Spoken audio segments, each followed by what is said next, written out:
I do have a couple of bills that are under the jurisdiction of the subcommittee, and I want to talk about H.R. 1317, the end user affiliate clearing exception.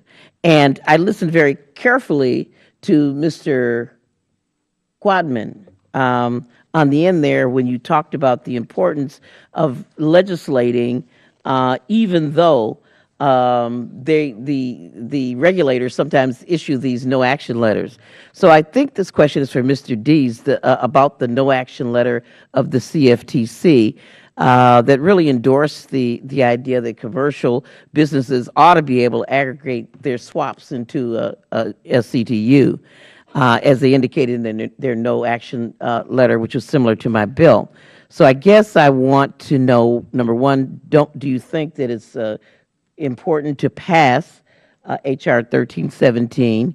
And can you just briefly address the notion that this bill could permit a large swap dealing bank to buy a commercial business selling widgets and then transact their entire swap business using this subsection of the end user exception? Yes, thank you for that question.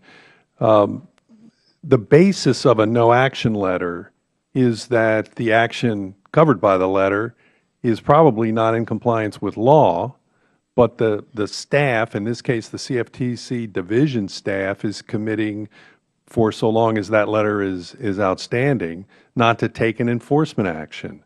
Well, we all feel so strongly about compliance with law, and that there's a special provision in Dodd-Frank that requires boards of directors of companies that avail themselves of the end user exception for clearing and margining to affirm every year that they are in compliance with the law in order to use that end user exception. So it puts treasurers and other officers of the company in a very awkward position, and there's been broad bipartisan support for this fix that's to just the drafting to make the intent clear and which everyone wants to achieve. The second part of your question, this idea that that there could be this kind of loophole. First of all, I would say that from the beginning, from the passage of Dodd-Frank, it has always been the case that an operating company engaged in appropriate end-user commercial activity that happens to be owned by a financial parent can avail itself, it was in the law, of the end-user exemption.